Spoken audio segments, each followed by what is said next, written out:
Bueno, buenas tardes a todos. Muchas gracias a la Fundación, al Centro Memorial, a la Universidad por invitarnos, a Manuel por dirigir el curso.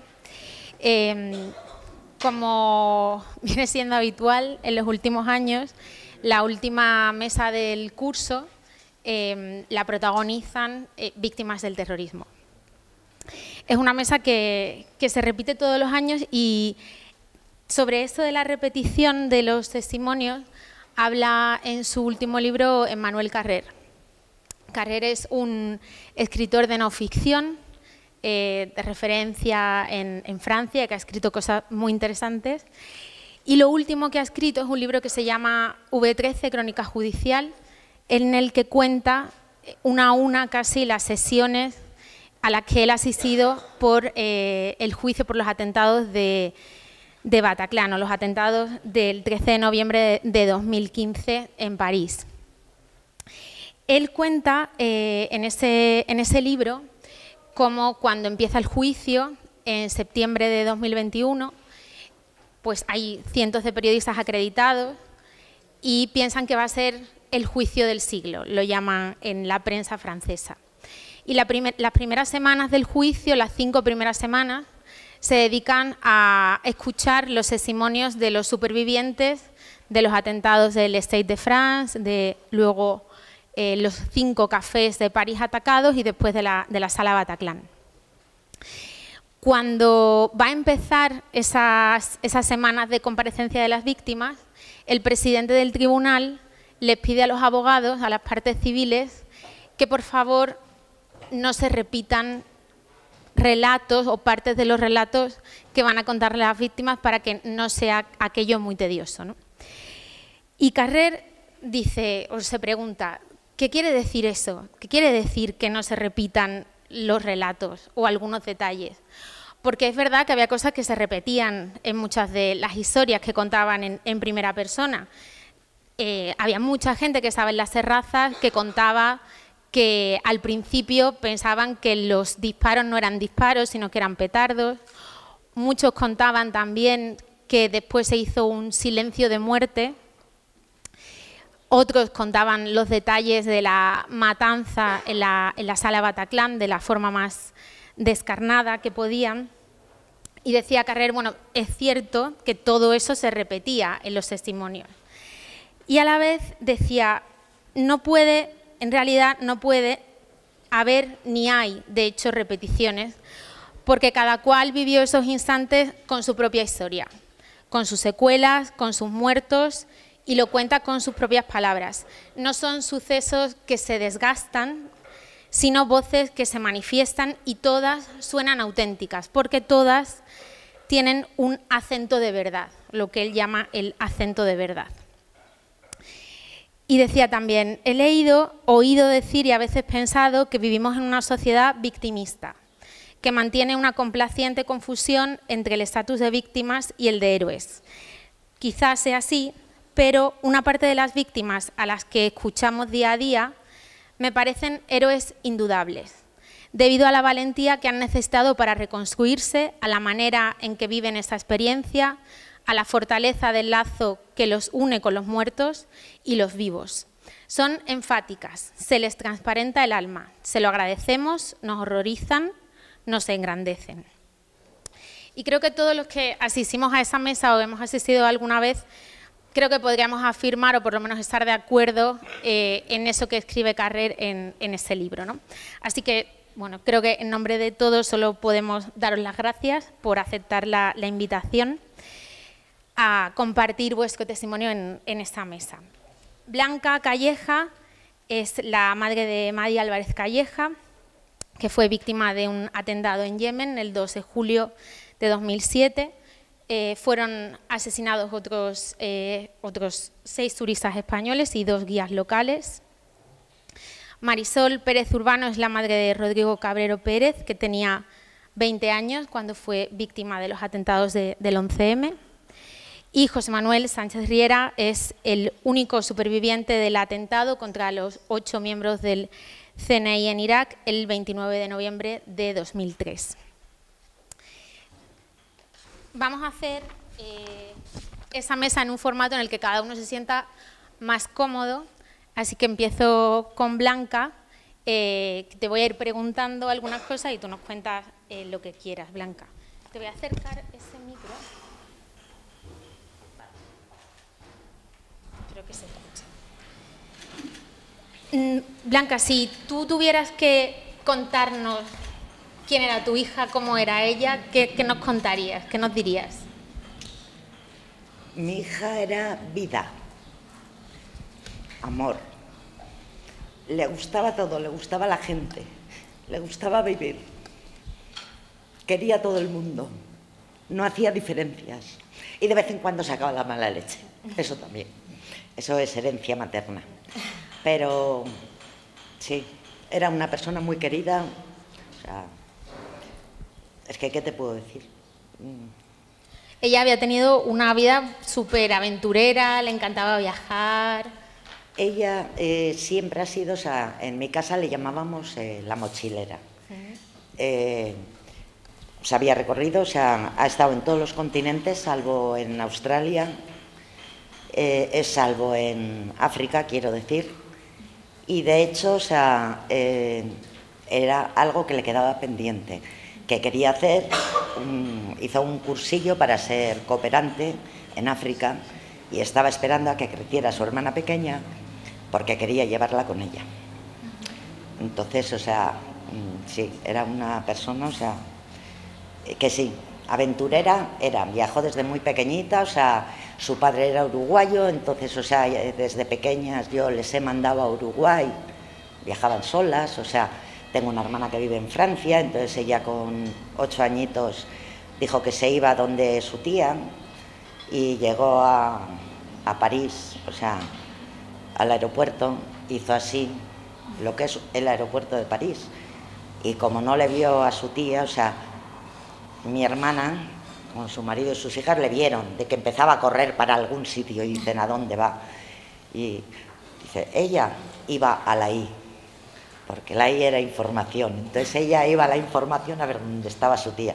Y además prácticamente, o sea, hablaba castellano pero mal, o sea, hablaba euskera, imagínate en París qué iba a hacer ella hablando euskera, pero nunca se ha perdido, o sea, siempre, bueno, se perdió una vez, la única vez que no volvió.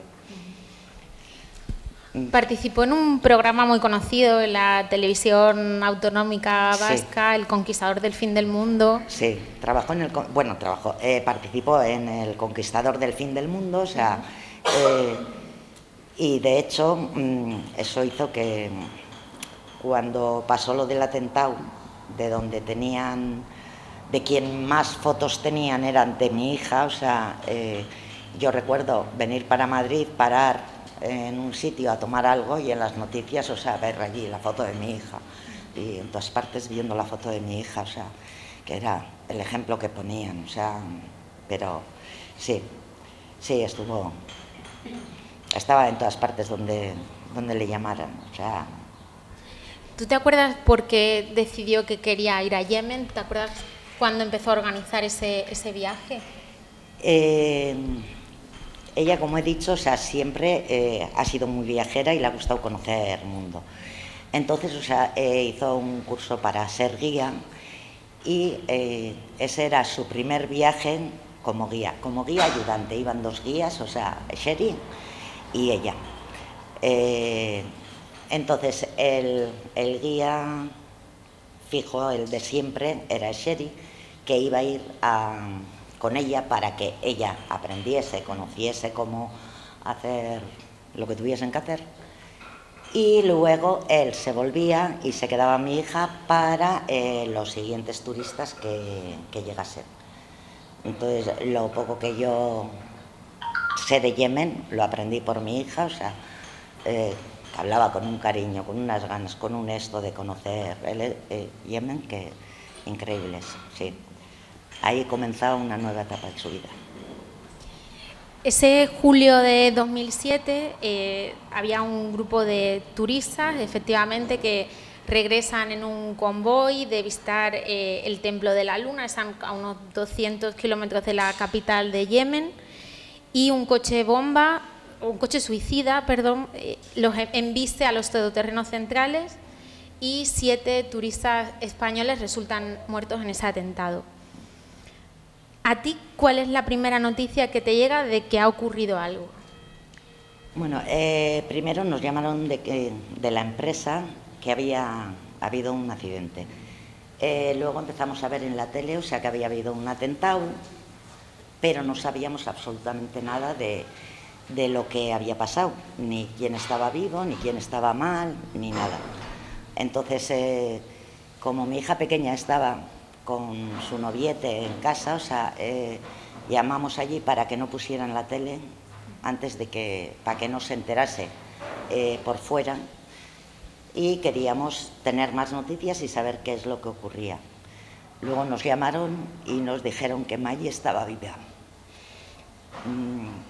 Eso fue sobre las 9 de la noche. Yo saqué una botella de champán y celebramos que mi hija... Otra vez.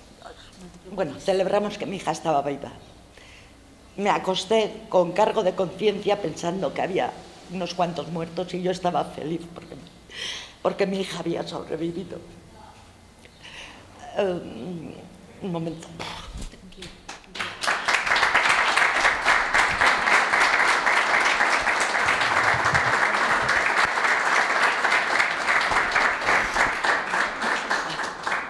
Mira, esta está abierta.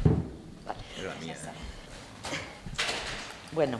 No te preocupes, Blanca, porque ya. Eso es lo que nos pasa todos los años, así que no te preocupes. Y luego también eso nos rompe un mito, que es que los vascos no lloran, ¿no es verdad? Así que no pasa nada, no te preocupes. Bueno, luego llamaron, o sea, yo me acosté, al día siguiente tenía que ir a trabajar, entonces cuando me levanté a las 7 de la mañana, mi hija mayor, que se había quedado en casa, había atendido el teléfono, y ahí fue cuando yo me enteré que mi hija había muerto. O sea, y ella ya había preparado, o sea, todo para que saliéramos y nos fuésemos a Madrid. Y ahí fue donde en el viaje, o sea, no hacía más que ver la imagen de mi hija por todas partes. Nos atendieron muy bien las instituciones y todo, o sea, nos pusieron una asistenta para que nos acompañara. Luego, además, o sea, allí yo tenía un amigo de Zarauz que vivía en Madrid, también la hermana de Julio Meden, que veranean en Zarauz, o sea, entonces, o sea, amiga mía y tal, y para cuando llegamos al hotel ellos estaban allí, o sea, para mí, o sea, el apoyo que tuve, o sea, bueno, allí estaba también mi ex, el que no era padre de mi hija, o sea, pero que había funcionado como padre, o sea, mi segunda pareja, o sea, todo el mundo, o sea,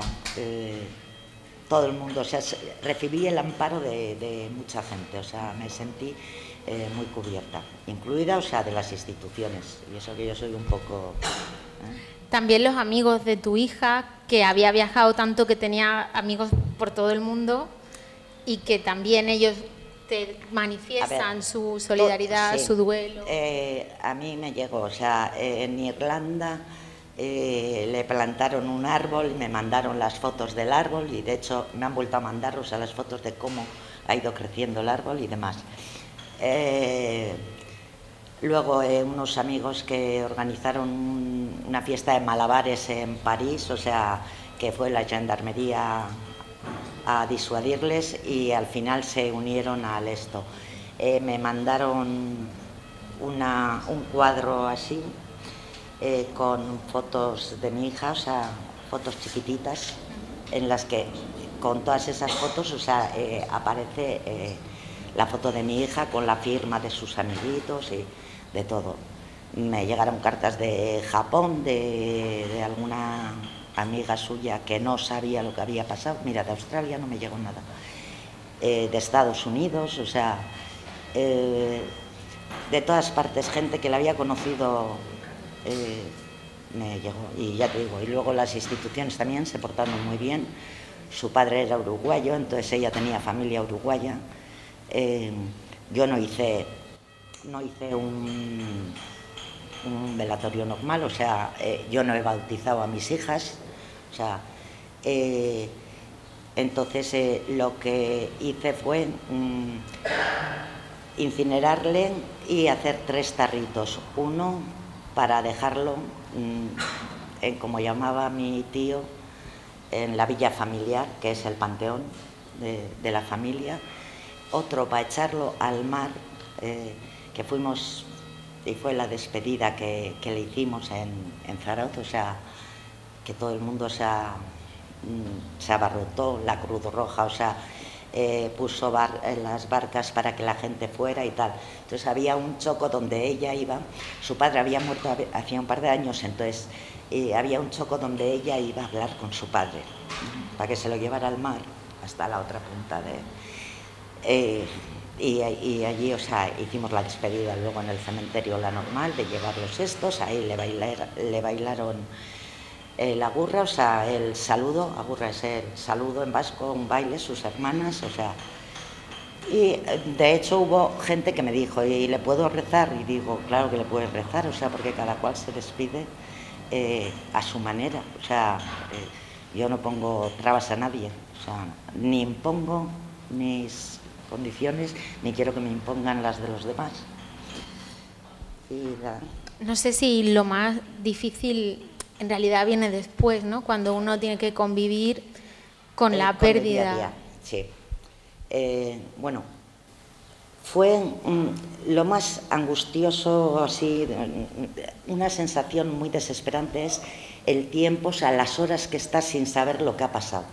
O sea, eso me parece de que es algo que creo que todo el mundo que lo ha pasado, o sea, siente una angustia, pero con una esperanza, con unos... Es una sensación, o sea, muy extraña y muy angustiosa. Y luego el día a día de cuando vuelves, o sea, que tienes que seguir con tu vida para adelante, o sea, es duro. Es duro, o sea, yo tenía 2 hijas, entonces sabía que no me podía caer, que tenía que estar fuerte, o sea, para que ellas no cayeran. Entonces me hacía la fuerte, o sea, pero había momentos en los que me daban espasmos y de todo, o sea, mis hijas, o sea, lo que no quería era que sufrieran la pérdida, o sea, como, y el dolor. A ver, cada persona tiene el duelo de distinta manera, ¿no? En mis 2 hijas, o sea, una no podía ver una foto de su hermana porque se ponía enferma, la otra necesitaba verle todo el rato, y se hizo, una necesitó 2 años de tratamiento psicológico, la otra lo que quería era que refugiarse en mí y contarme a mí lo que ella sentía, lo que pensaba. Luego puso una diana en su habitación y puso ahí Al Qaeda. Y yo le oía que daba pa, y eso le duró bastante tiempo. Yo al principio le dejaba, pero mi mayor miedo era que mis hijas, o sea, sintieran odio. O sea, odio por los árabes en general o por lo que fuera. O sea, creo que el odio no cura, el odio hace daño, o sea, y enquista las cosas, o sea, y las hace peores. Entonces yo tenía mucho miedo, o sea, yo he vivido el terrorismo desde dentro, soy vasca, o sea, lo he vivido muy de cerca, o sea, he tenido una pistola así, o sea, y he tenido gente etarra, o sea, y de todo, o sea, he vivido, entonces sé que el odio lo único que hace es daño, enquistar las cosas y fastidiarlo todo. Entonces mi mayor miedo era que mis hijas, o sea, sintieran odio. Gracias a Dios, o sea, no sienten odio, he visto, o sea, yo tengo la suerte de que no sé odiar, no puedo, va contra mi naturaleza. Soy rabia si siento, o sea, y hay momentos en que te podría dar una bofetada, pero de rabia, o sea, no de odio. Para mí el odio es el desear mal a alguien, o sea, y yo no le deseo mal a nadie. Entre otras cosas, o sea, cuando pasó eso yo sentí pena, no solamente de lo de mi hija, o sea, sentía pena por la madre del asesino de mi hija, que pensaba, o sea, lo que tenía que pasar ella, que había perdido un hijo, igual que yo había perdido una hija, pero su hijo había matado había muerto matando. O sea, y eso creo que tiene que ser terrible. Y no sé, y ya. ¿Cómo conseguiste que tus hijas no sintieran odio? Bueno, siguiendo la vida normal, o sea, yo de primeras a mi hija le dejaba que se desahogara, o sea, yo siempre les he explicado lo mismo, que no les he bautizado, pero les he explicado lo que es la religión, las distintas religiones y demás. O sea, a mí mi hija me ha dicho, a ver, ¿por qué a mí me dices esto si los que son cristianos y están bautizados no lo hacen? Y digo, porque tú tienes que saber que la Semana Santa lo que se está celebrando es esto, o sea, yo no les oculto ni intento implantarles ninguna cosa, o sea, lo que yo intento es explicarles lo que hay. Entonces, o sea, lo que hay es que hay mucha gente muy diversa y que no todo el mundo es malo. Hay malos en un sitio y hay malos en otro, como hay buenos en un sitio y buenos en otro. Entonces, o sea, lo más importante es que una persona se sienta a gusto con lo que ella hace. O sea, yo creo que es la mejor manera de, si tú haces a los demás lo que quieres que te hagan a ti, o sea, irás bien. Por lo menos yo, es como lo vivo.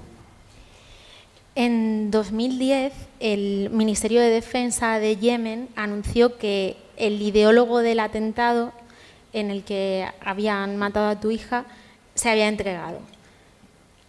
Después pasó algo, ¿a vosotros os han contado algo, cómo acabó aquello?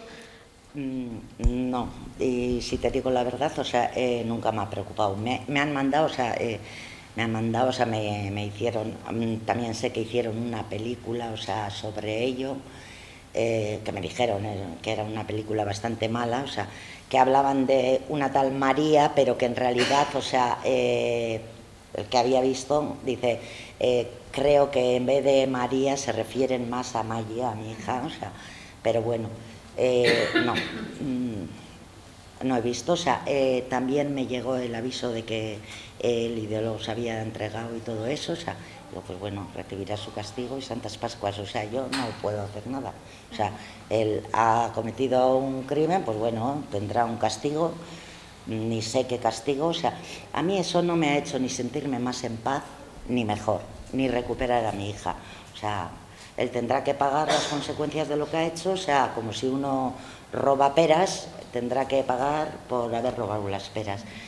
Pero eso a mí no me devuelve nada, o sea, y no me ha supuesto ninguna cosa, o sea, no tengo un afán de que vengan y me digan, uy, perdona, o sea, no, yo sé de que mi hija, o sea, no puede volver, que con 24 años, o sea, se acabó su vida, entonces lo que intento pensar es en positivo y digo, vale, ¿qué es lo que me ha dado esto? O sea, pues a mi hija le ha quitado todo.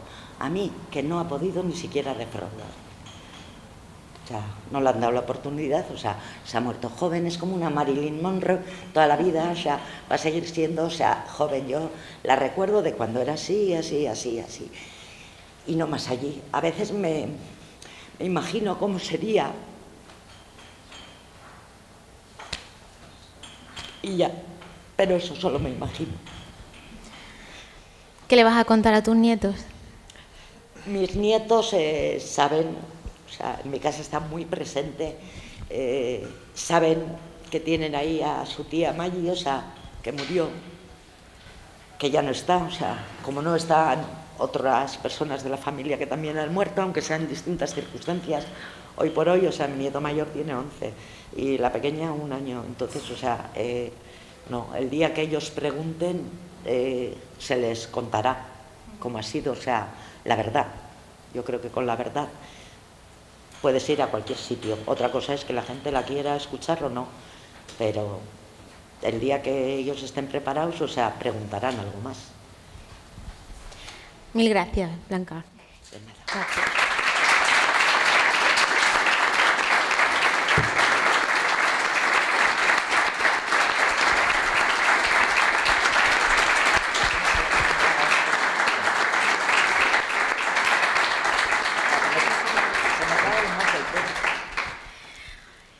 Marisol. Pues si no os importa un poco, que estoy muy incómoda en esa silla. Te voy a cambiar el micro, que se escucha mejor. Vale. Decidme si se oye, ¿sí? ¿Me presentas o me presento yo? Hola, soy Marisol Pérez Urbano, la madre de un asesinado el 11 de marzo de 2004. Vengo aquí a hablaros de él, de Rodrigo, y me permitís que lo lea. ¿Cómo se enfrenta a la muerte de un hijo, de un joven de 20 años con toda la vida por delante? ¿Es posible volver a vivir sin miedo? ¿Superar el estrés postraumático tras un atentado terrorista? ¿Cuánto dura un duelo? Si algunos medios pasan años removiendo cada detalle y se usa a las víctimas como arma política. Aquel jueves 11 de marzo de 2004 parecía un día como otro cualquiera. Oí el despertador de Rodrigo y después volví a dormirme. Oí cómo cerraba la puerta de la calle un poquito más tarde, suavemente, sin hacer ruido, para no despertarnos. Al poco, Juan Carlos, mi marido, que está ahí, y Gonzalo, nuestro hijo menor, se marcharon también. Apenas unos minutos más tarde me sobresaltaron las noticias. Habían estallado bombas en los trenes de cercanías de Alcalá de Henares a Madrid. Juan Carlos y Rodrigo viajaban en otra línea, pero pasaban por la estación de Atocha. Les llamé al móvil a los dos. No contestó ninguno. Les mandé el mismo mensaje, ¿estás bien? Y empezó mi angustia. Tenía que irme a trabajar, pero no podía dejar de pensar en ellos. Por primera vez en la historia de mi vida de profe de instituto, me llevé el móvil al aula y lo puse encima de la mesa, encendido, esperando contestaciones. Mis alumnos estaban igual, angustiadísimos. Muchos de sus familiares estaban haciendo un trayecto parecido. Respirábamos todos como podíamos. Dimos una clase, hay cosas que se recuerdan, pues de esa no recuerdo de qué hablamos. Entonces sonó el teléfono y todos dimos un bote, ¿os imagináis? Juan Carlos había tenido que volver a por el coche porque el servicio de trenes se había suspendido. Le conté lo que pasaba. Y entonces él se fue a buscar a Rodrigo. Se fue a buscar a Rodrigo a la universidad. Y yo pensé que ya estaba todo resuelto. Yo pensé que si él se encargaba no había mayor problema. Pero cuando me llamó al poco, ya había acabado mi clase, diciendo que no estaba en clase, que no había llegado a la universidad. Me quedé tan bloqueada que no sabía qué hacer. Y luego, temblando, me fui a hacer al jefe de estudios y dije que en casa, que Rodrigo no había llegado a la universidad y que tenía que estar en un sitio donde estuviera localizable. Él tampoco me supo qué decir. Algunos de mis compañeros encontraban mi miedo injustificado y los alumnos del grupo que me correspondían en ese momento me preguntaban con miedo, alguno incluso por las ventanas cuando ya me subía al coche, a dónde iba. Y me recordaban que tenía clase con ellos. Y estos son detalles pequeños que uno recuerda y luego no recuerda los importantes. Esperé con mucha desazón en casa que Juan Carlos se reuniera conmigo y llamamos a Gonzalo, a nuestro hijo menor, a su instituto y le contamos lo que pasaba, que su hermano no aparecía. Y llamamos al 112 y preguntamos si había sucedido algo en la misma estación de Atocha o en el corredor de Atocha a Chamartín, que era el camino habitual. Pero nos dijeron que no. Y las imágenes no mostraban nada de Atocha, mostraban sobre todo Tellez. Nos contó que los teléfonos móviles de media ciudad se habían bloqueado todo el sistema de comunicaciones realmente, es verdad, no conseguíamos hablar unos con otros. Nos dijeron que esperáramos y lo hicimos. Creímos que no conseguía comunicarse con nosotros y entonces volvió su hermano y los tres nos lanzábamos hacia la ventana y hacia la puerta cada vez que sentíamos el más mínimo ruido, esperando que fuera él. Y Madrid era un caos de comunicaciones y los transportes estaban colapsados y de vez en cuando entraba alguna llamada o algún SMS de la familia preguntando y yo le decía mentalmente, Rodrigo, ven a casa, por favor. Y su padre le escribió un SMS tremendo, dinos dónde estás y vamos a buscarte, lo que hemos dicho tantas veces los padres, pero obviamente nunca lo contestó. Y luego mucha gente llamó y mucha gente intentó localizarlo por los hospitales y mucha gente vino y se fue y acompañó a Juan Carlos y a sus tíos por los alrededores de Atocha y en el campo de las Naciones, que era la morgue improvisada, a la que él acudió en 2 ocasiones y en la que siempre le dijeron que allí no estaba. Pero cuanto más tiempo pasaba, más terrible era la sospecha y más cercana era la certeza. Dormimos unas horas y nos presentamos de nuevo en aquel lugar horrendo, sabiendo ya, después de algunas llamadas hechas y recibidas, que su cuerpo lo tenían allí, porque efectivamente él ya no estaba. Había mucho lío cuando llegamos, no nos trataron con suavidad. Y yo tenía tanto miedo de encontrarlo desfigurado que dejé que su padre se encargara de la identificación. Una psicóloga voluntaria intentaba sacarme de mi mutismo y me acompañó mientras estuvo sola. Luego fueron llegando familiares que yo no sabía cómo podían haberse enterado. Supongo que llamaban a casa y Gonzalo les iba a... Y entonces volvió Juan Carlos. Me parecía 10 años más viejo y tenía la mirada perdida y estaba totalmente hundido. No conseguía ni hablar. Nos abrazamos y lloramos juntos. Le habían apurado para decidir los detalles funerarios. Así, totalmente en caos, tuvo que decidir. Decidió como pudo, porque éramos tantos que no podíamos quedarnos allí. Nos dijeron que nos fuéramos y que ya lo velaríamos al día siguiente. Así que estuvimos 24 horas buscándolo y otras tantas esperando en casa para poder verle en el tanatorio. Y no recuerdo qué hicimos, a quién vimos, no lo sé. Recuerdo teléfonos sonando y poco más, porque mi mente estaba ocupada por la idea imposible de que Rodrigo había muerto. No podía ser. No podía ser, Rodrigo, no, por favor, no. Era absurdo, no iba en esos trenes. Cuento esto desde la distancia de más de 19 años y no puedo sustraerme a la angustia, a las lágrimas, al dolor, a la sensación de no poder respirar y a las ideas enloquecidas de mi mente buscando una solución, porque así es el cerebro, busca solución y no hay. Todavía hoy no me explico cómo he podido con ello, cómo la vida ha seguido imperturbable sin él. Creo que, como contaba la compañera, mi marido y yo lo hacíamos todo por nuestro otro hijo y él lo hacía por nosotros. El tanatorio y las riadas de gente, las caras de circunstancias, las lágrimas de muchos, la caja cerrada, las flores que ya no cabían en el cubículo, los amigos que nos acompañaron, la familia venida de 1000 sitios lejanos, los politicastros que querían hacerse una foto, los periodistas buscando cómo hablar de tantas víctimas. Y nuestro niño grande, de 20 años, se había ido para siempre. Nuestro primer hijo, nuestro queridísimo Rodrigo, la alegría y el optimismo personificados. Su sonrisa y su voz grave. ¿Cómo podía haberse marchado así? Huíamos de las noticias porque dolían. El morbo repetitivo de los informativos es que nos hacía muchísimo daño y además las imágenes se grababan en nuestras retinas y luego poblaban nuestras pesadillas. El ansia de saber llegó después. Aquella noche preelectoral vivimos ajenos a las movilizaciones. Algún SMS nos llegaba, pero es que ni miramos el móvil. Solo intentamos dormir por fin esa noche, sabiendo que la mañana del domingo teníamos 3 deberes imprescindibles.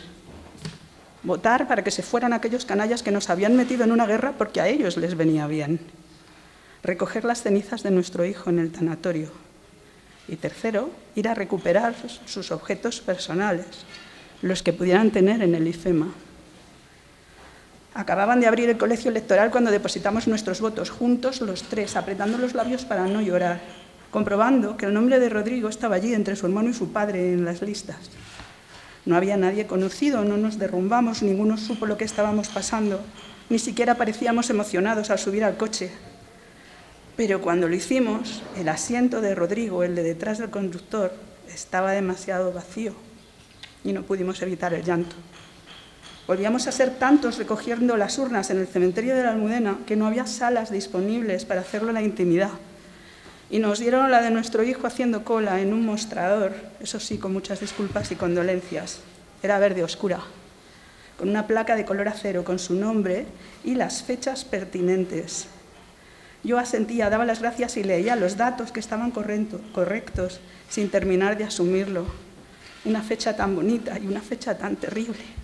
Mientras, a lo lejos, se oían gritos y lamentos, pero nosotros 3 mantuvimos la compostura, otra vez hasta que subimos al coche y allí pudimos llorar a solas.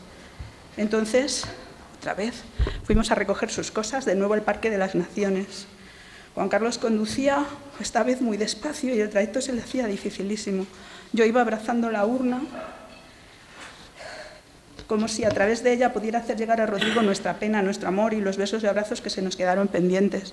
Gonzalo sollozaba bajito en el asiento de atrás y su padre nos miraba con desconsuelo cada vez que podía. Cuando por fin aparcamos, Juan Carlos pidió cargar con la urna y la envolvió amorosamente entre sus brazos de la misma manera torpe y cuidadosa con la que cogió a Rodrigo por primera vez. Eso era todo lo que le quedaba de su hijo. El dolor crispaba su boca y el abrazo se hizo más fuerte y lloramos en piña otra vez. Los objetos que le habían encontrado encima, como el móvil, la cartera o el Discman, fijaos, un Discman, estaban en una bolsa, en manos de la policía. Lo duro fue recorrer un hangar muy grande, con todo tipo de pertenencias, mochilas, bolsos, libros, paraguas, había hasta gafas, colocados en diferentes espacios, según el tren al que pertenecían. Sí, las de Rodrigo estaban allí, en un largo rectángulo, junto a un cartel que ponía Estación de Atocha, Andén. Su mochila favorita, una Reebok azul marino con letras blancas, con sus libros, su paraguas y sus papeles. Paraguas que acababa de comprar el día anterior y con el que había estado jugueteando. El voluntario que nos acompañaba se emocionó al vernos a los tres reconocer los objetos personales, pero sobre todo no podía soportar contemplar a Juan Carlos con la una de las cenizas en los brazos, que miraba ausente como Gonzalo y yo localizábamos las cosas de Rodrigo. Eso nos hacía sufrir más, pensando en hasta qué punto nuestro hijo había podido pasar por un calvario, porque es que todo estaba aplastado, el paraguas estaba partido por la mitad, los bolígrafos, los cuadernos tenían las espirales aplastadas y había manchas de sangre.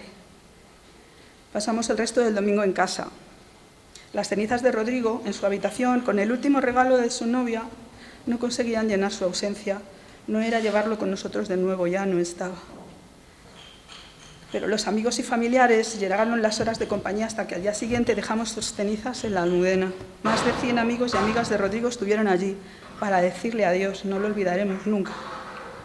Llevé la urna en brazos, como la acuñé cuando vino a este mundo. Sentía que así cerraba el círculo de su existencia. Y nada podía ser más cruel que haberle dado la bienvenida y la despedida. Un hijo no debe morir antes que sus padres, es antinatural. Llevaba conmigo una rama del pruno recién florecido que cuida nuestro jardín. Quería que se llevase algo de su hogar, a donde quiera que fuese, algo que le recordara el camino a casa, el que no pudo recorrer de vuelta por más que le esperamos. Las flores rosadas que tanto le gustaban siguen brotando cada año por esas fechas y las sentimos una llamarada de amor, una señal de dónde está su gente, su refugio y su tierra. Ojalá las vea. Dicen que la historia la escriben los poderosos y las guerras los vencedores. En nuestro caso, el poder político intentó manipular la verdad para camuflar sus responsabilidades.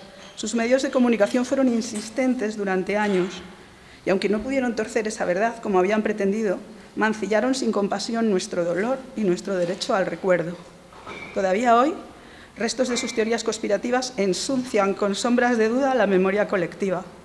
Desde mi humilde oficio de profe de instituto y de escritora, sigo contando la historia de los que perdimos, los de siempre, los de abajo, de nuestro sufrimiento por el asesinato de nuestro hijo, multiplicado por el mal hacer de nuestros propios conciudadanos. He contado lo que pasó en las primeras horas. Luego vinieron días, semanas, meses, años de duelo muy difícil, porque a la ausencia había que sumar el continuo bombardeo en los medios de teorías conspirativas, imágenes terribles y enorme malestar social. Y la espantosa pregunta sobre la naturaleza humana. ¿Cómo puede ser el hombre un lobo para el hombre? ¿De dónde nace esa maldad? Unos asesinos locos masacraron 4 trenes por venganza. Pero resulta que en esa mañana de caos, unos políticos corruptos aprovecharon para blanquear dinero. Los mismos que mentían sobre la autoría del atentado, los que durante años sostuvieron la patraña como tinta de calamar para ocultar sus responsabilidades. Y resulta también que unos mal llamados periodistas sostuvieron las mentiras, porque a ellos no les importa otra verdad que la de vender periódicos. Son sus propias palabras. Así que sufrimos doble duelo y doble victimización. Termino. Nosotros solo somos una familia corriente, a la que la historia, con mayúsculas, tocó con sus dedos funestos. Nunca quisimos salir de la discreción de una vida sencilla, hasta que el terrorismo yihadista nos alcanzó. Tras el asesinato de nuestro hijo, enfrentamos nuestra vida privada de gente común que sufre una muerte con toda la entereza y esperanza que podemos. Pero en lo público, en lo que no nos ha quedado más remedio que arrostrar, exigiremos hasta el fin de nuestros días respeto, la justicia de la reparación y la memoria digna de lo sucedido. Gracias.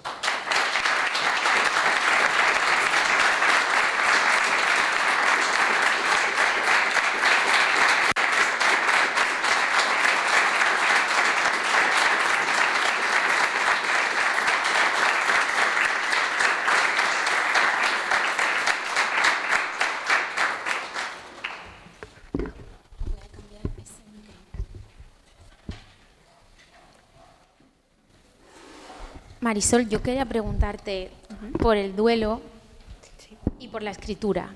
Sí. Tú has utilizado la escritura como parte de tu duelo. Sí.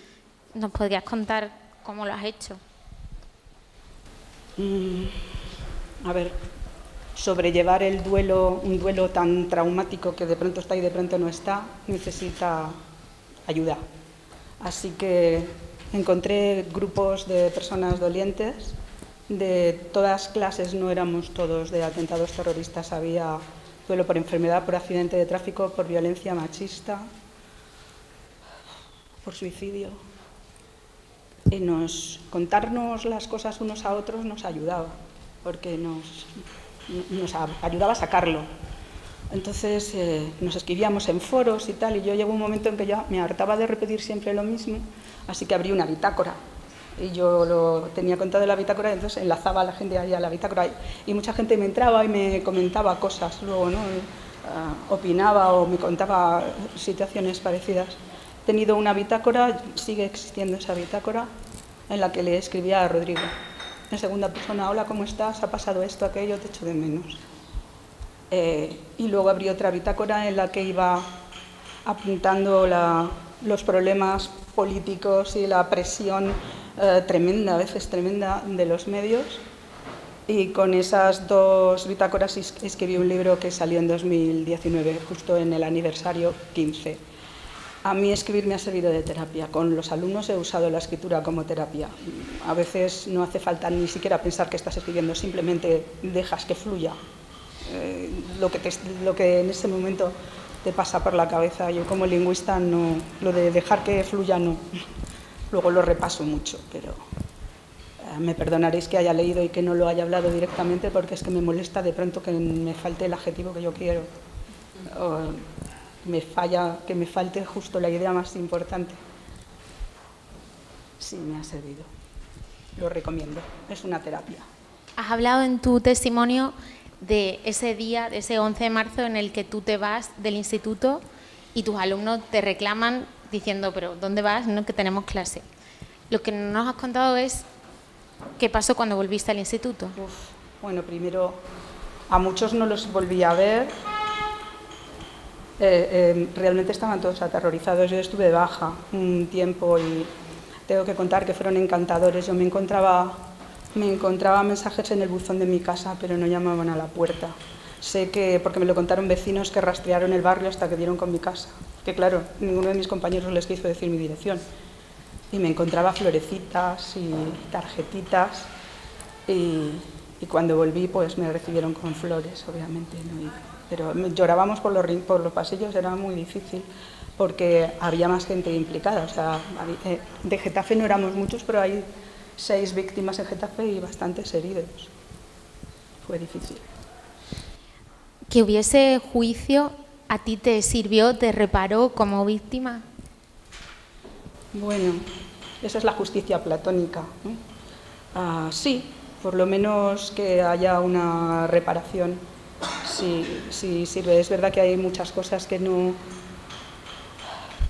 yo no sé muy exactamente, porque tampoco quería saberlo. A mí me hace daño. Entonces yo no os puedo decir los nombres de los asesinos. No les quiero dar ni este milímetro de publicidad, pero es que así lo prefiero. Entonces sí, nos sirvió como reparación, aunque parecía que no servía para acabar con las teorías conspirativas. Se insistía en el asunto. Sobre todo el segundo juicio ya parece que lo saldó un poquito más. Sí. Y ya para terminar, tú participas en algunos programas educativos, en un programa educativo del Ministerio que lleva los testimonios de víctimas a las aulas. Has participado en charlas porque te han llamado compañeros. Sí. ¿Qué te aporta participar en esas charlas y cuál es la reacción de los alumnos cuando te escuchan? Bueno, aquí veo gente de todas las edades. Cuando estoy en institutos me siento muy cómoda porque me siento en casa. Los alumnos son muy espontáneos, aunque conmigo se atreven a preguntar poquito. Ya le comentaba yo a él que no es lo mismo que vaya alguien que ha sobrevivido y diga yo lo superé, que vaya la madre de uno que podía haber sido tu amigo. Porque cuando yo les cuento qué hacía Rodrigo y cómo cómo se defendía, cómo eran sus amigos, pues se sienten totalmente identificados. Entonces, bueno, pues es una experiencia interesante. La mayoría de ellos ya, puede que muchos de vosotros ni siquiera habían nacido o eran súper pequeños y no saben la historia. No es algo que se estudie en historia en el instituto porque no se llega al siglo XX o se llega muy malamente. Se suelen emocionar y a mí lo que más me emociona también de ellos es que me hacen pocas preguntas pero me dan muchos abrazos. Por alguna razón vienen y me dicen, ¿te puedo dar un abrazo? Pues vale. Después de la pandemia se acabaron, o sea, hubo una racha que no, pero otra vez, a partir de este enero, otra vez han vuelto. No los pido, pero no sé por qué. Sí, supongo que verán ahí una madre. Recuerdo un chaval que me contaba que acababa de morir un amigo suyo en un accidente de tráfico y que imaginaba cómo se sentiría su madre, pero no se atrevía a decirle nada, si me podía dar el abrazo él. Él fue el causante de que se hiciera una fila para darme abrazos. Y yo le dije que por favor, que si se lo dijera a su madre, que no la iba a hacer sufrir, que le iba a gustar. Mil gracias, Marisol. Muchas gracias.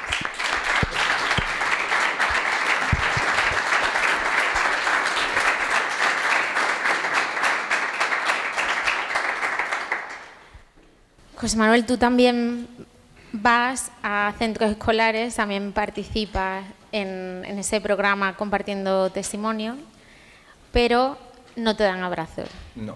¿Y qué pasa entonces? Me hacen preguntas. ¿Y la pregunta que más se repite? Es ¿cómo puedo ingresar en el CNI y cómo puedo ser militar? Es increíble, pero es así. O sea, hay otro. Se repiten patrones de pregunta en esencia, pero la que siempre aparece es una de esas dos. O sea, la juventud española tiene ansias de aventura o algo así, no lo entiendo. Pero sí, es la que más se repite. Cuando tú llegas a un centro de un instituto, un colegio, ¿por dónde empiezas contándole su historia? Empiezo poniendo en contexto, evidentemente, porque si no el relato no les va a sonar a película extraña.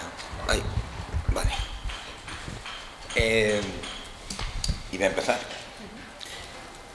Entonces les explico cuál es mi origen. Yo soy militar de origen, evidentemente.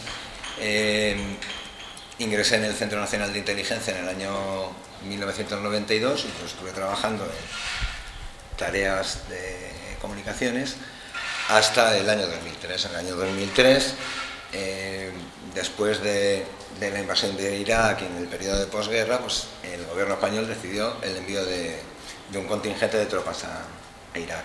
En ese momento, pues el Centro Nacional de Inteligencia, dentro de las 800 misiones que tiene, una de ellas era, porque ahora ha cambiado el procedimiento, era el enviar equipos de apoyo al contingente militar, los llamados SENCIS, son equipos nacionales de contrainteligencia y seguridad.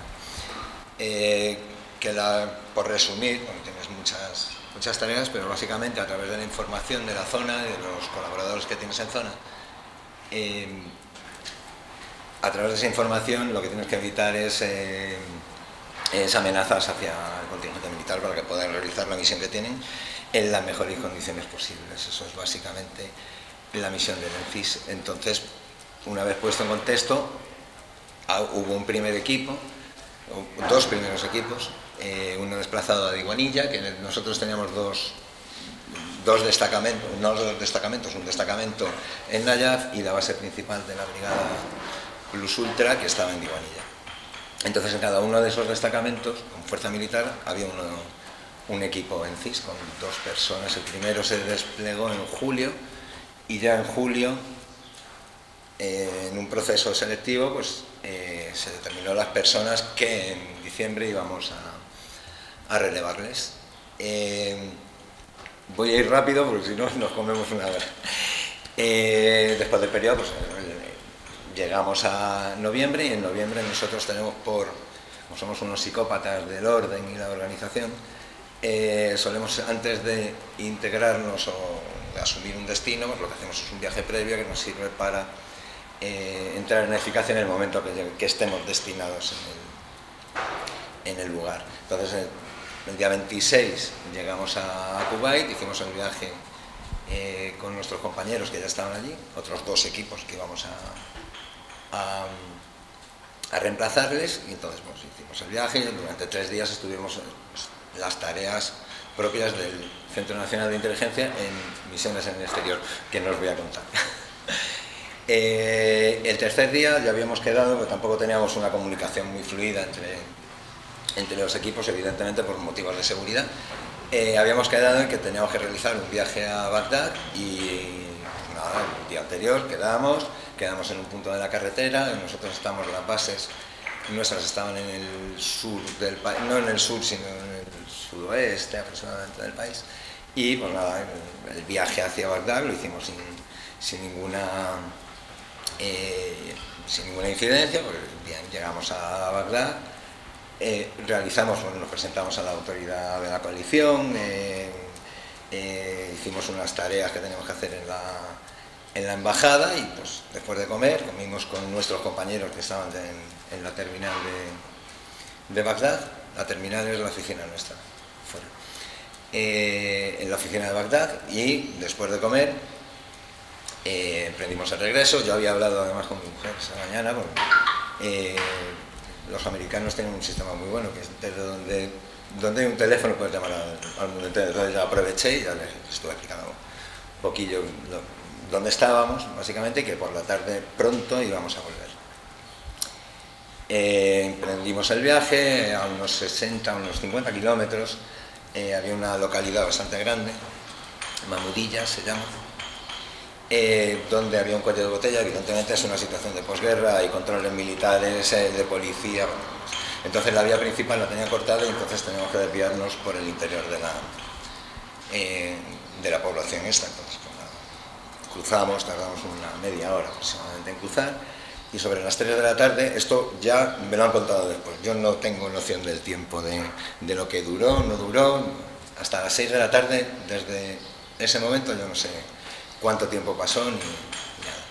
Y justo a la salida, pues a unos 3-4 kilómetros de Mamudilla, hay una aldea, alguien le llama pueblo pequeño, como una aldea, que se llama La Ticilla. Entonces nosotros aquí me hacen un inciso, íbamos 2 vehículos, en el vehículo de adelante iban los 2 equipos de Nayaf, con Alberto conduciendo. Alberto era el jefe del equipo, Alberto era el jefe del equipo de Nayaf. Alberto conduciendo, a la derecha iba José Ignacio, que era el segundo de Nayaf, detrás de Alberto iba José Lucas, que era el segundo del relevo de Nayaf, y en la parte derecha trasera iba José Merino, que era el que iba a ser el jefe de equipo de Nayaf. En el segundo vehículo íbamos conduciendo a Alfonso, que era el segundo de Diwanilla, Carlos de copiloto, detrás de Alfonso iba José Carlos, que iba a ser mi jefe en Diwanilla, y a la derecha nosotros que íbamos detrás, oímos un ruido de motor muy rápido, muy revolucionado, y empezamos a oír disparos. Entonces, minuto 30 segundos de pánico. No te esperas, te puedes estar preparado para todas estas cosas, pero al final no te esperas que te vengan a por ti. Pero bueno, es medio minuto. Rápidamente Alfonso acelera, nosotros seguimos recibiendo disparos, acelera, se pone en el carril de la izquierda, sobrepasamos al vehículo de Nayaf, les indicamos que nos están atacando, para que repeliesen, para que estuviesen prevenidos. Aceleramos, yo ahí ya perdí el contacto hasta que no paramos, ya nos sacaron de la carretera con Nayaf. Seguimos recibiendo disparos. En un momento determinado Alfonso dice, me han dado, pega un volantazo y salimos de la carretera. Salimos de la carretera. Cuando veáis las fotos, hay infografía en internet, podéis buscar lo que queráis. Caímos a unos 70 metros de la carretera, en una vaguada, pues ahí estábamos a 70 de la carretera y unos 60-70 también de unas casas de la aldea esta. Salimos, Carlos y yo bajamos del vehículo, nos dio tiempo a bajar del vehículo, ver la situación. Alfonso había fallecido, había recibido un disparo, y José Carlos estaba herido, grave. Nos dio tiempo a eso y los atacantes se pusieron en el arcén de la carretera, empezaron a hacer fuego y así estuvieron hasta que apareció a los pocos minutos el vehículo de Nayaf. En el vehículo de Nayaf los atacantes desaparecen de la escena. Perdón. Es que voy muy rápido, entonces me quedo seco. Desaparecen de la escena. Para el vehículo de Nayaf, yo subí a ver la situación en el Nissan. La situación era igual, igual, básicamente. El conductor, Alberto, había recibido un disparo, había fallecido. José Lucas, que iba detrás de él, estaba herido grave. Y el lado derecho, Nacho y José Merino, estaban ilesos. Nacho me acompaña, ve la situación en nuestro vehículo, empezamos a hacer varias llamadas, nos responde nuestro enlace en Madrid, la persona del centro que nos coordinaba nuestras actuaciones en Irak, y en ese momento, justo cuando vamos a darle las coordenadas GPS, que por aquel entonces, bueno, aquí no hay jóvenes, o si hay jóvenes que mandáis la ubicación con el móvil, las coordenadas GPS son, se obtenían de una forma bastante ingrata. Entonces, pues, lo que tardamos en entrar, y en ese momento comenzaron los disparos, nos hicieron fuego desde las casas que había a nuestra derecha, hacia el sur, y ahí se cortaron las comunicaciones, no pudimos hablar más. Entonces, pues nada, Carlos y yo nos quedamos en el vehículo delante y Nacho subió al Nissan que estaba en la carretera. Yo estuve allí 5 minutos, intenté hacer un disparo con un arma que sabíamos, esto no lo veáis como una crítica, sabíamos que no funcionaba, llevábamos armas cortas, también si queréis después hablamos de eso. Llevábamos armas cortas, entonces empezamos, yo hice un disparo porque sabíamos que mi pistola ametralladora solo hacía un disparo. Y yo me dediqué todo el tiempo que estuve allí a intentar montar y desmontar el arma. En un momento dado, Carlos me dijo, vete para arriba, me cubrió mientras subía. En la parte de arriba, pues José Merino y Nacho pues estaban allí protegidos detrás del Nissan. Yo me puse en la rueda delantera, al rato me dio un rebote de algo que yo no sabía qué era. Después ya en el reconocimiento médico ya me dijeron que había sido algo muy redondito, que probablemente fuese el rebote de una bala. Al poco rato a José Merino, que estaba en el centro, le hirieron, y Nacho y yo decidimos que alguien tenía que irse a buscar un vehículo, y me tocó a mí. Entonces, pues nada, yo crucé la carretera en una autovía de 2 sentidos, cogí la dirección norte y a unos 150 o 200 metros había ya vehículos parados, los que subían por los controles que había en Mamudilla y los que bajaban porque nos estaban disparando, entonces estaban allí paraditos. Ahí ya pierdo el contacto con mis compañeros y cuando llego pues empiezan a pegarme, me quitan el cinturón, me atan las manos a la espalda, una situación de violencia bastante extrema. ¿Quién hace eso? Iraquíes de la zona. Que estaban que no sé, o sea, probablemente estuviesen allí esperando o no lo tengo yo no lo tengo eso muy elaborado, probablemente no fuese una acción si era una acción coordinada, o sea, ni idea, pero no estuviese tan coordinada como para tener gente allí. De hecho, el desarrollo da para que no estuviese excesivamente coordinado. Bueno, en cualquier caso intentan meterme en el maletero de un coche del que salgo, me pega, baja un señor, esto son las cosas curiosas. Un señor que todavía identifico, ¿sabes? Que baja de un autobús de línea, un señor muy mayor además, y me pega un zapatillazo en la cara, o sea. Y en un momento determinado de toda esa situación de violencia se acerca un individuo, pues más o menos sería de mi edad, de unos 30 y tantos, 40 años, con un aspecto normal para la zona y me da un beso y desaparece de allí. Entonces cambia la situación. Esa situación de violencia se convierte en indiferencia o gente que incluso se ofrece a ayudarme. O sea, que uno me ofrece subirme en su pick-up que estaba llena de bidones de gasolina, otro, un taxista, me dice, medio en inglés, medio en árabe, que me puede llevar hacia arriba a la policía. Nada, me monté en el taxi con la puerta abierta, bueno, evidentemente es una situación bastante incómoda, y anduvimos unos 100, 150 metros hacia el norte y ya bajaba una patrulla de la policía. Yo bajé del taxi, me monté con ellos, ya al jefe de la patrulla le indiqué que nos estaban atacando a unos metros más abajo. Llegamos, iba en el coche de la policía, en una pick-up, iban dos policías detrás que repelieron el fuego, porque cuando llegamos todavía estaban haciendo fuego los atacantes, y en ese momento, cuando llegamos allí, el policía me agacha la cabeza y me dice que mis compañeros han muerto. No esperó mucho, anduvimos pues nada, 1 kilómetro hacia el sur, me dejaron un poquito en una comisaría pequeña de policía en ese pueblo. Al rato el jefe de la policía de allí decidió que era demasiado riesgo para él y me montó en un vehículo y me llevaron a Mamudilla, y ya en Mamudilla, en la comisaría grande, pues nada, allí pasé la tarde. A las 6 de la tarde vino, después si queréis entramos en detalles, que si no se nos alarga esto. A las 6 de la tarde ya llegó un intérprete de una base americana que había en la localidad de Mamudilla.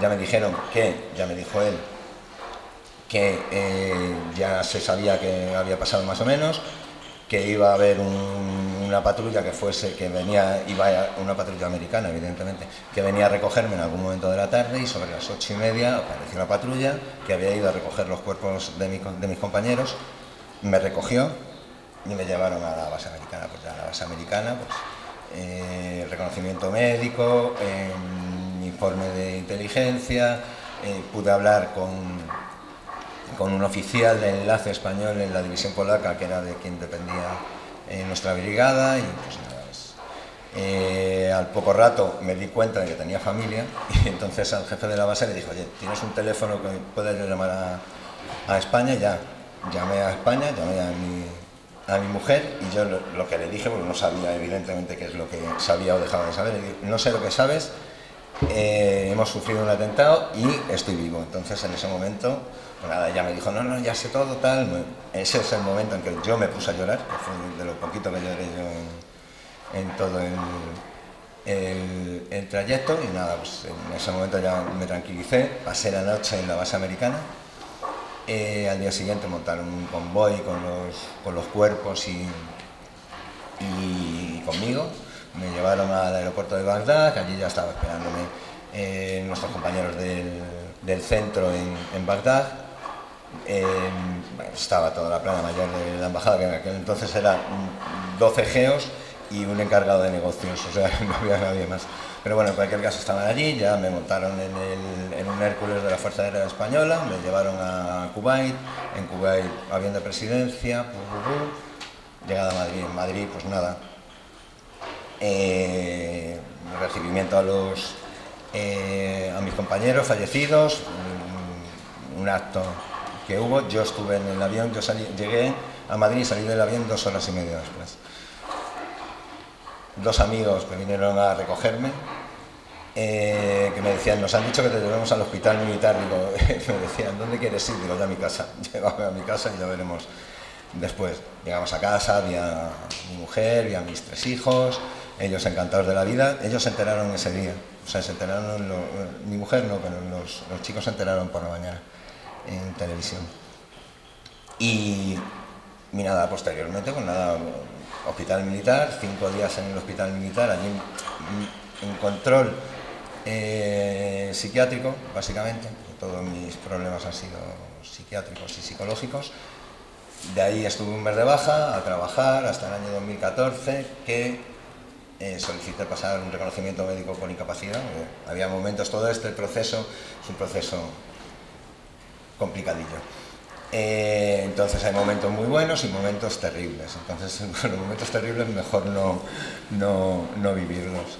Bueno, en cualquier caso, el tribunal determinó que reconocerme la incapacidad y a partir de ese momento pues, me retiré, fui a vivir a Valencia y allí sigo siendo presidente de la asociación, porque yo realmente vivo en Madrid, viví en Valencia unos años y volví a Madrid y aquí estamos. Que sepáis una cosa, yo la primera vez que conté esto, lo conté aquí, en los cursos de verano, en el año 2016. Así que esa es la historia. Es rápida, pero es... Yo te voy a preguntar por alguna cosa concreta de esa historia que tú has contado rápido. En esos juicios de Bataclan que he mencionado al principio, la justicia francesa ha incorporado un criterio o un concepto nuevo que le llaman la angustia de muerte. Ellos lo que dicen es que no es lo mismo que te asesinen rápido a sufrir un atentado lento como el de Bataclan, que duró más o menos lo mismo que ese ataque que tú nos acabas de contar.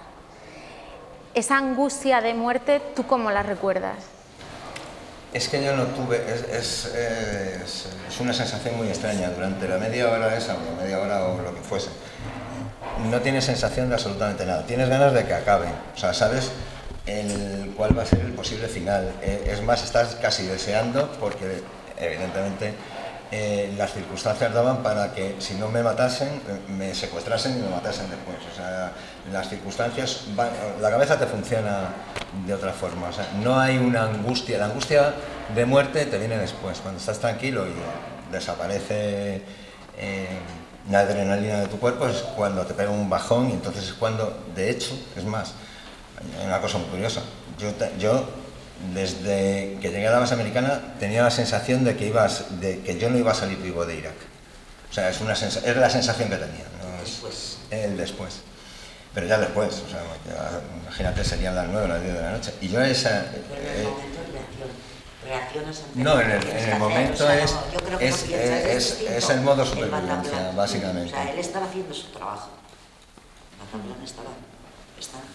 Sí, pero en cualquier caso, probablemente la situación es distinto. Evidentemente yo estaba haciendo mi trabajo pero tampoco te preparan para esto. Pero sí es cierto que mientras estás vivo está funcionando, eso está claro. Entonces no hay esa angustia, la angustia te viene después. O sea, supongo que has pensado muchas veces qué factores de los que jugaron en esa tarde te salvaron. Me ha costado 20 años, pero sí. Sí, no, la elaboración es sencilla, o sea, la situación de Irak no es es una situación de posguerra donde básicamente también hay dos partes de la población de Irak enfrentadas, suníes por un lado, seguidores del régimen de Saddam y chiíes por el otro, que evidentemente convivían además, o sea, todo parte de eso, o sea, que yo estoy vivo porque hay dos partes de la sociedad iraquí enfrentadas, o sea, los suníes de la insurgencia, entendemos que fue la insurgencia, está claro, que nos apoyaban y otra parte que no nos apoyaban. Entonces esa indefinición, porque nadie quería matarme a las claras, o sea, porque si no me meten un palo en la cabeza, pero nadie quería significarse porque había otra parte de la población que estaba mirando y entonces le podía señalar a ellos como seguidores de la insurgencia, bueno, y entonces básicamente eso es lo que me salvó, y suerte, mucha suerte. Y en el beso que te da ese chico que se baja del... No se bajó, apareció por allí, yo no sé si se bajó de alguna, no, apareció por allí. ¿Has pensado muchas veces en ese momento? Pues casi todos los días, pues, es que básicamente yo vivo esto todos los días, no es una cuestión que afecte a mi vida, pero evidentemente yo sé por dónde he pasado todos los días. Y claro que piensas y le buscas hasta la explicación, y la explicación la tiene el nivel de relación de un árabe con el resto del mundo, que es a través de los besos. Entonces un beso significa, a este tío le conozco yo, y te da un cierto nivel de protección, evidentemente, y más en esas circunstancias, ya digo, de indefinición, porque nadie quería significarse ni en un sentido ni en otro. O sea que sí. ¿Cuándo sales del shock? ¿En ese momento en el que llegas a tu casa o pasan semanas? No, el shock, es que es un proceso del shock inicial, ya cuando estaba básicamente del shock inicial sales a al día aproximadamente, cuando te da suficiente cantidad de pastillas para que puedas dormir. Eso está claro. Los primeros momentos son... no, yo la primera noche no dormí nada, evidentemente. Y del shock inicial, a los 2 días después, el proceso es... Yo seguí, o sea, yo después del mes de baja, entendí que yo quería seguir trabajando, tal, y lo que sí es cierto que durante el periodo entre el 2004 y el 2014, el shock inicial se convirtió en estrés postraumático, entonces todo eso te lleva a una serie de situaciones que no son nada agradables. Entonces, del shock inicial en 2 días te recuperas. Yo hice una cosa mal, que es no solicitar ayuda psicológica, y también el médico militar dijo que al principio tampoco, pero bueno. Antes hemos hablado de que tu mujer, desde aquí, vivió su propia historia, ¿no? ¿Qué te ha contado ella de cómo lo vivió? Me lo ha contado todo, porque básicamente vivimos juntos, pero sí es la situación de angustia. Es una situación de angustia donde las noticias, el centro organizó, como él tenía información de primera mano, evidentemente, organizó un procedimiento donde a cada familia se le puso a alguien de confianza de la familia, cercano, que iba a recibir las noticias. Entonces, pues en el caso de mi mujer, pusieron a un compañero mío que conozco desde los 14 años, o sea que más confianza no había. Y este chico, pues lo primero que le dijo es, Isabel, todas las noticias que reciba te las voy a decir, y además todas las vamos a recibir por este teléfono. Entonces, pues fue una situación de angustia, porque las noticias llegaban sesgadas, llegaban primero hay 3 muertos, 4 muertos, 4 muertos, 3 heridos, 7 muertos, cómo estará el otro. Entonces, eso fue el proceso, todo el proceso. Después ya a ella le comunicaron que yo había sobrevivido, pero no le dijeron nada más. Entonces la siguiente llamada ya fue del secretario de Estado, la llamó a ella, le dijo tal, pero claro, tú imagínate, ella estaba en el club militar, pasando la tarde, como pasábamos casi todas las tardes de los sábados, con los niños allí, los 3 niños pululando. Y ella me lo relata, dice, yo me enganché a una taza de café y no me lo creía. O sea, dije, no, esto no me está pasando a mí, no me está pasando, pero a la vez te está pasando. Y además haces el cálculo, y además cuando le hicieron la llamada y dijeron, no, el superviviente es Pepe. Ella dijo, pues si los otros están muertos, ¿cómo está él? O sea, ya le dijeron, no, está eso, ¿no? Y claro, ella te relata eso con una angustia, porque es que además esa angustia que le sigue durando de vez en cuando, porque ella se pone en el lugar de las 7 familias, y ella de hecho, una semana después, cuando nosotros teníamos que regresar, recibió la llamada de los conductores de Iberia que nos tenían que devolver a nuestras casas, y a ella le tocó, el día que volvíamos en avión de allí, responderles y decirles, es que no han tenido que adelantar el viaje. O sea que esa angustia la sigue acompañando, evidentemente. Pero eso, invitadla el año que viene y os lo cuenta, que a mí es la parte, o sea, yo al principio se lo decía, digo, yo no puedo ir esa parte, porque esa parte a mí me duele, o sea, es la parte de la angustia, porque yo traigo mi relato, y mi relato es mío, es una vivencia mía, pero la angustia de no saber de qué va a ser de todo esto que tenemos montado entre los dos, que es, o sea, eso, no, mejor que lo relate ella, yo me muero. Todo. El no saber, el tener las noticias a medias, yo me imagino de que estuvo súper angustiada. Pues sí. Después tenía sentimiento de culpabilidad. ¿Por qué? Porque decía que cómo era posible que ella tuviese a su marido y el resto no. Pasa. O sea, pero bueno, eso también se le ha pasado con los años. Y ya la última, ¿qué le has contado a tus hijos? Pues lo que me han pedido en el momento que me lo han pedido, porque esto es, claro, teniendo 3 hijos tú puedes esperar cualquier cosa. Entonces, el mayor se lo tuve que contar cuando tenía 14 años, porque él empezó a hacer búsquedas por internet y ya le dije, mira, déjalo, te lo cuento yo, se lo conté, evidentemente adaptado a la edad. Y El mediano, como son los niños perdidos, ese no me ha preguntado cosas particulares, pero me sigue preguntando, ese no tiene. Y la pequeña, no se lo conté hasta que apareció la serie, porque ella, como está estudiando comunicación audiovisual, dijo, yo quiero cualificar y tal. Y se vino a hacer la grabación con nosotros y ahí en los ratos se va enterando y le va contando yo, además, la experiencia. O sea, ella con 20 años. O sea que... Cuando han necesitado, cuando piden, o sea, sí. Esto no tiene... Yo tampoco he forzado la situación en ese sentido. Déjame un poquito, me estoy muriendo de calor. Si queréis abrimos un turno de preguntas. Me tenéis aquí. Sí, un poco... Creo que hay alguna pregunta. Me gustaría preguntarte, discúlpame porque no he visto la serie. No hace falta, si te he hecho spoiler completo, o sea que... El libro, no te crean nada. No, por eso te pregunto. No. He oído cosas y he estado impactada y he escuchado muchas cuestiones, pero quería preguntarte a ti qué es lo que salió mal. En principio nada y todo. O sea, efectivamente no salieron cosas mal, sino que el procedimiento que llevábamos no era el adecuado. Ya está. Nosotros llevábamos un procedimiento y esto es el normal, ¿no? Nosotros estábamos adaptados a equipos en fuerza de interposición, Kosovo, Bosnia, donde tú no eres objetivo de nadie. Sencillamente, tú vas allí, haces tu trabajo y estás entre dos facciones que se están peleando. Entonces, esa era la doctrina que llevábamos nosotros en los equipos desplegados.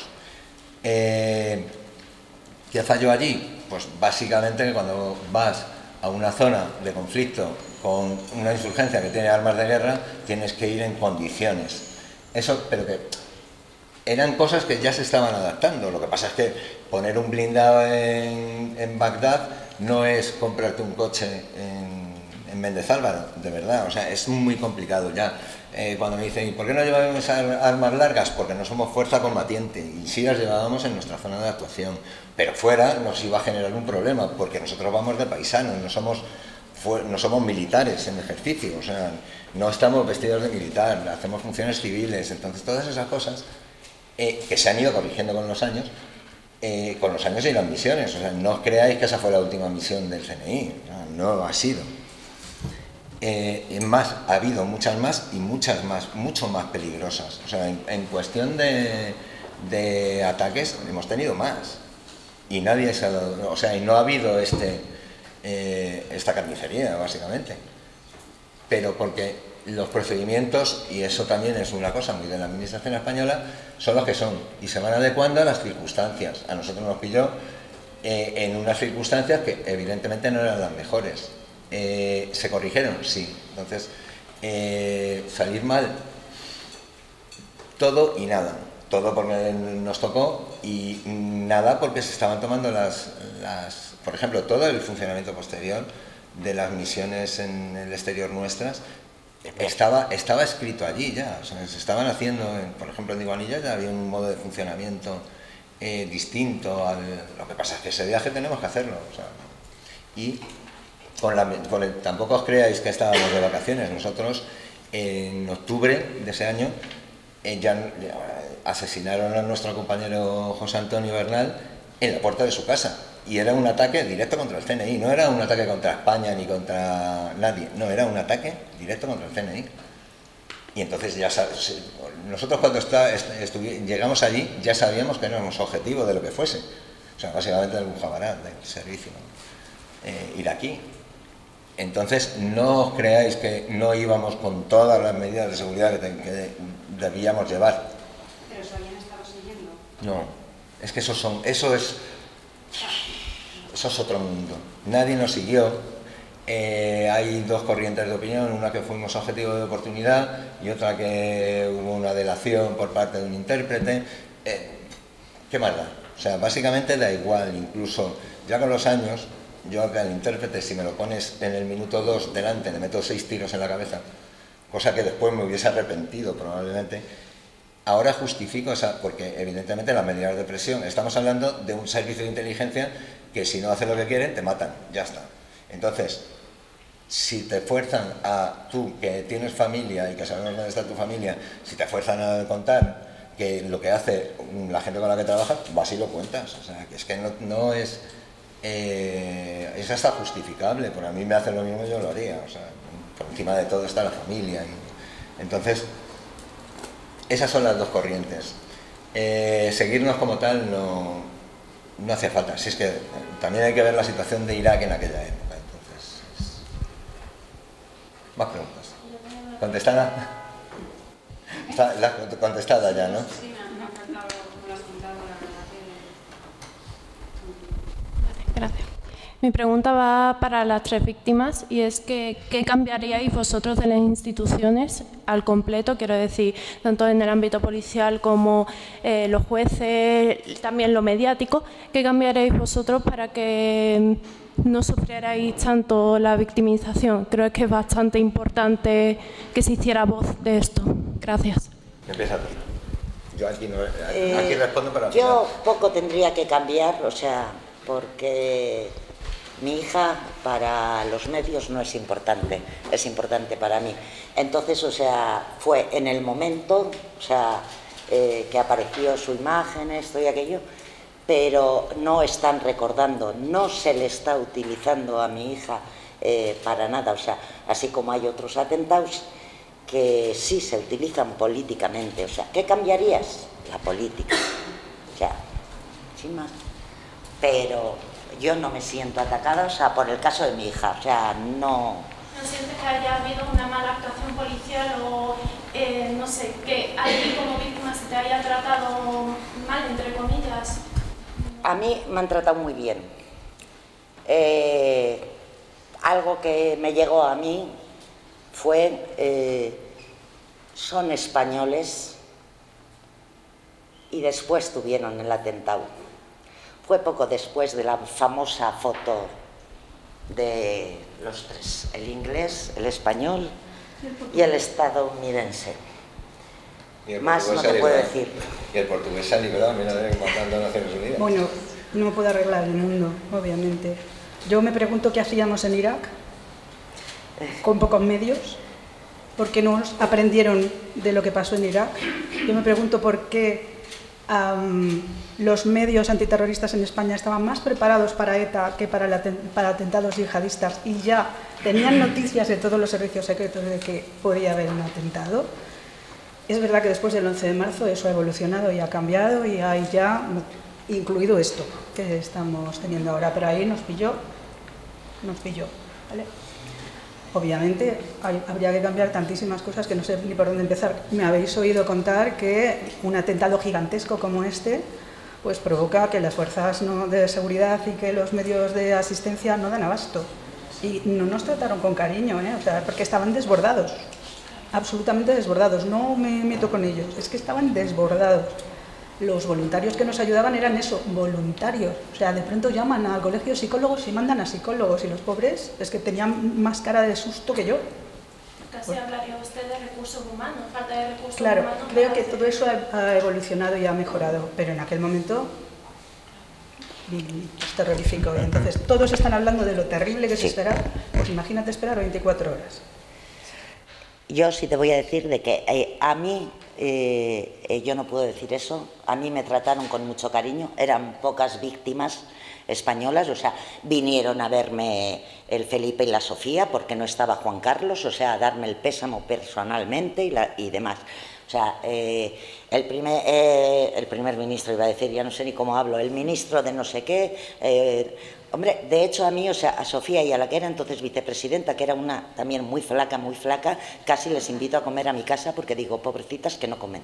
O sea, en serio, las vi tan delgadas, o sea, además, o sea, a mis hijas, por ejemplo, o sea, les llegó mucho, ¿qué he dicho, Sofía? Leticia. Perdón, les llegó mucho Leticia porque era su primera salida después de la muerte de su hermana. Entonces no sé si se identificaron entre ellas, o sea, que para mis hijas también, o sea, lo que había perdido era una hermana, o sea, que hubo una especie de conexión entre ellas, o sea, una conexión que yo, por ejemplo, o sea, no sentí, o sea, pues para mí estuvieron correctos, sabían, aprendieron bien la lección, sabían quién era cada víctima, lo que tenían que decir y todo eso. O sea, pero no puedo poner, o sea, ni una pega. O sea, a mí todo el mundo me trató muy, muy bien. Pues a mí toda la gente corriente me trató muy bien. La policía, por ejemplo, cuando nos dio todos los efectos personales, fueron maravillosos. Pero lo que es la gestión del campo de las naciones fue terrible. Terrible. Un caos, ¿no?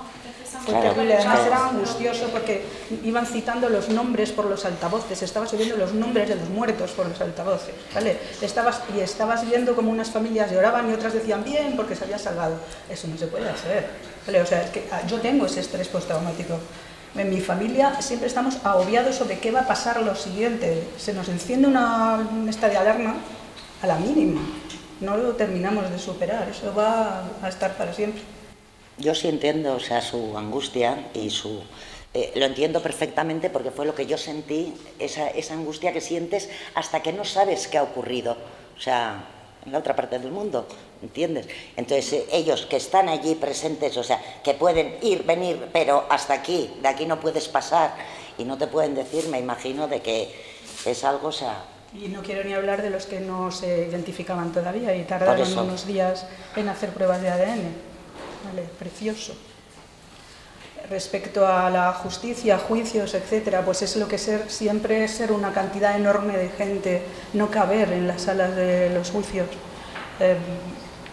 Siempre hemos tenido cosas así, un poco angustiosas. No poder personarnos en según qué cosas, tener que montar una asociación para personarnos en según qué cosas. Todo lo que significa multitud, con lo bueno y lo malo, porque también tienes compañeros codo con codo sufriendo contigo. Sí.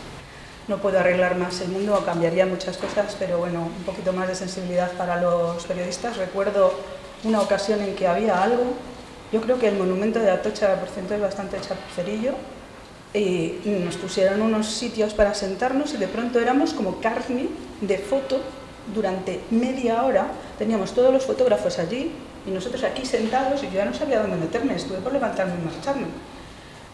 O sea, esos pequeños detalles terribles que te hacen que te vayas a casa. Según acabó un poco acabaron las palabras, nos levantamos y nos fuimos y no vimos el monumento, porque es que no lo soportábamos más. Estábamos como en exposición. No quiero hacerme la víctima, odio ser una víctima. Me cuesta trabajo venir aquí, yo se lo decía. Para mí es un esfuerzo emocional, lo hago por Rodrigo, pero odio hacer este tipo de comentarios, pero es que es de justicia, le tengo que decir. Mira, en mi caso, los periodistas, o sea, mientras estábamos en el tanatorio, se quedaron en la otra acera. Respetaron perfectamente, o sea, nos vieron entrar, salir, no sé qué, y nos respetaron en todo momento. También los periodistas, o sea, yo pienso que soy una persona afortunada, o sea, dentro de lo que me haya podido pasar, o sea, pero en el fondo he sido afortunada, o sea, a mí me han tratado muy bien en todos los sentidos, o sea, y me han respetado. Y los amigos cercanos, o sea, lo que ella ha dicho que encontraba flores, o sea, a mí yo dije que por favor, había momentos que necesitaba estar sola, porque todo el mundo estaba pendiente de mí, y recibí una llamada de una amiga mía. Me dice, Blanca, tienes un puchero, te he dejado algo para que comas en el felpudo. O sea, ni siquiera me tocó el timbre, porque quería respetar de que yo en ese momento necesitaba estar sola. O sea que, ya te digo, o sea, yo, o sea, no puedo hablar mal de... Porque todo el mundo, o sea, todo el mundo, los que me gustan y los que no me gustan, todo el mundo, porque hay gente que no me gusta, pero todo el mundo me trata bien. Si hay alguna pregunta más... Son las 5. Bueno, perdón, Blanca se tiene que ir, porque... Si hay algo para mí. Bueno, sí, iba para los tres. Yo quería preguntar, vale, porque, bueno, bueno, primero, mi enhorabuena a los tres con vuestros relatos. Y quería preguntar, vale, porque a la vista del panorama actual y de la utilización por parte de la política de revivir el pasado, por la desgracia de ETA y demás, yo quería preguntarle a vosotros y bueno, a la Asociación de Víctimas que ojalá que no pase, pero si en un futuro vuelve a ocurrir algún tipo de atentado, vosotros estáis luchando actualmente contra las instituciones y los medios de comunicación, por si vuelve a ocurrir estas desgracias, no vuelva a ocurrir lo que pasó en el atentado del 11M, de revivir constantemente y utilizar políticamente este tipo de atentados para instrumento político, y en su caso, en su día, era para unas elecciones. Yo, desde mi punto de vista, fue una actuación muy vil y muy... Yo tenía 3 años en ese momento, pero yo soy acabo de terminar la carrera de criminología y he estudiado un montón hemos dado una asignatura de victimología, hemos dado, en fin, segundas victimizaciones, la utilización de los medios de comunicación para este tipo de casos. Y, hombre, quería preguntar si desde la Asociación de Víctimas se está haciendo algo para evitar que vuelva a pasar este tipo de casos. Y muchas gracias. A ver, yo te voy a decir, yo no estoy en ninguna asociación, no estoy haciendo nada, pero mi enhorabuena, ¿eh? Pero me parece vergonzoso que se utilice a las víctimas, o sea, en todas las elecciones, o sea, aparecen las víctimas, aparecen los etarras, o sea, aparece no sé qué. O sea, yo soy vasca, o sea, y he vivido atentados, o sea, de un lado y de otro, o sea, no solamente está mi hija, o sea, en un atentado mataron a un amigo mío a esta distancia, o sea, y yo creía perder a mi hija que estaba embarazada. O sea, pero es vergonzoso que en todas las elecciones se utilice el terrorismo, o sea, para sacar votos. Vamos, yo por elecciones o no elecciones. O sea, esto puede suceder a un día de cara a las elecciones, puede suceder en medio de una legislatura. Yo soy presidente de una asociación de víctimas. Yo no mezclo, y yo además nuestros compañeros lo saben, no mezclo política con nada. Soy presidente de una asociación de víctimas del terrorismo, no de víctimas políticas de absolutamente nada. Entonces, yo no a preguntas de política no respondo. No, pero lo respondo porque hay apreciaciones, eso que has dicho, que tienes toda la razón del mundo, pero es que la utilización de las víctimas no es la utilización de las víctimas, es dentro de un colectivo que es amplio, es heterogéneo, de todo gusto y condición, es la utilización que quiera dejarse hacer la víctima. O sea, la víctima a mí no me utiliza nadie, evidentemente. Entonces, allá cada uno con su conciencia. Eso es la respuesta. O sea, no es la utilización de las víctimas, sino sencillamente que hay que ponerse en la piel de cada una de las víctimas. Cuidado, que aquí hay de toda condición, de verdad, ¿eh? Entonces, yo particularmente te generaría esa duda, ponte en la cabeza de qué víctimas se utilizan, cuándo se utilizan, cómo se utilizan. No es un caso aislado, o sea... No, si yo lo que quería preguntar no era desde su punto de vista político. No, y desde el punto de vista personal, menos todavía. Claro. O sea, porque además, otra de las cosas, tú que has dado victimología, otra de las cosas más, las víctimas viven estos procesos como a ellos les da la real gana. Sí. Y pueden hacer lo que les dé la gana. O sea, lo que yo no voy a permitir es que nadie me diga lo que tengo que hacer. Eso es... Y yo voy a respetar lo que haga cualquiera, de verdad. O sea, y me parece tanto respeto lo uno como lo otro. Yo sí tengo a veces un problema. Porque cuando cuento qué sucedió el 11 de marzo, hay quien se da por aludido. Claro, ese es el problema que yo tengo. Entonces, a veces voy dando charlas y tal y cual, y a veces hasta me llegan a decir, no, tú solo cuenta tu experiencia personal, no tienes que hacer historia de España. ¿Cómo que no? Si es que mi experiencia de España, mi experiencia es que me ha vuelto a matar toda esa problemática política. Yo ahí difiero. Entonces, porque yo tengo un testimonio de un compañero... Perdona, mi testimonio ha sido largo, lo que pasó con Rodrigo, y muy breve lo político. Pero que la política me ha hecho daño, sí. Que me ha vuelto a matar, sí. Que lo tengo que decir, y si alguien se da por aludido sabrá por qué tiene algún sentimiento de culpa, yo de eso no... que se dé por aludido, claro. Sí, eso también es verdad, o sea, sí. Pero sobre todo en los testimonios en los colegios. Yo tengo un testimonio de un compañero de la asociación que es tremendo, de verdad. Y a este le tenemos que llevar atado. Básicamente porque lo que vamos a dar al colegio es el testimonio de una situación de violencia extrema que te condiciona tu vida y la de toda tu familia. Entonces, evidentemente, una vez dado el testimonio, él cuenta lo que le da la gana. No, yo lo digo para que no vuelva a suceder. Sí, simplemente lo digo para que no vuelva a suceder. Yo te digo, es una historieta. Querría que no volviera a suceder. Pero que básicamente es eso. Primero, que puedes hacer lo que te dé la real gana. Y segundo, yo lo que le pido a este, que además es tremendo, alguno de aquí sí lo ha oído el testimonio. Y a él le dije, despójalo de ideología y de política, que si no, no vas a llegar a ningún sitio. Ahora le llaman a él más que a mí, cosa que agradezco yo. Yo había inventado la pregunta si estáis utilizando medios o disponéis de medios para, en el caso de que vuelva a ocurrir, asistir a esa víctima. Sí, hombre, es que la existencia básica de las asociaciones es el apoyo a las víctimas, o sea, no tiene sentido, o sea, sí tiene sentido esa pregunta, pero la respuesta es evidentemente sí, para eso estamos, si no, ¿qué pintamos nosotros en esto? Perdón, ¿me puedo hacer una pregunta rápida?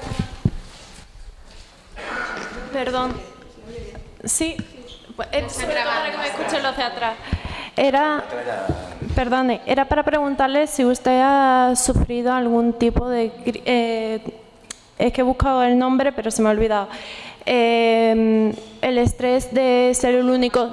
el postraumático, más bien... Exacto, el culpable. Sí, a todos, sí, sentimiento de culpabilidad, evidentemente. ¿Y cómo ha podido superar el sentimiento de culpabilidad de ser el único superviviente? Es una cuestión de superación, es una cuestión de acompañamiento. Nos llevamos bien ahora, yo no sé lo que será en el futuro. Nos hemos llevado muy mal también, ¿eh? O sea, esto no es un proceso que te lleva a sentirte culpable, evidentemente. Esto es una elaboración, llevo 20 años, entonces es una elaboración de 20 años. Algo mejor estaré. Pero sí, evidentemente el sentimiento de culpa en los momentos inmediatos es fijo. O sea, la primera noche, que además es una elaboración propia, sin apoyo de nadie y tal, es la muerte. O sea, eso es el sentimiento elevado a la enésima potencia. Todos. Eres culpable, eres cobarde, eres valiente, estás contento porque estás vivo, pero estás infeliz porque eran tus compañeros y tú estás vivo y además te sientes infeliz por eso. O sea, tienes todo el miedo del mundo, todo, o sea, todo el odio, todo, o sea, entonces todo ese proceso, con el tiempo lo vas colocando cada cosa en su sitio. Evidentemente yo no soy culpable de nada. Pero es que sentimiento de culpa tenemos incluso nosotros. Pero es que eso te acompaña en el proceso, más arriba o más abajo, en momentos del proceso. Bueno, tenemos que cerrar la mesa. Marisol, José Manuel, muchísimas gracias, Blanca también. Y os dejamos.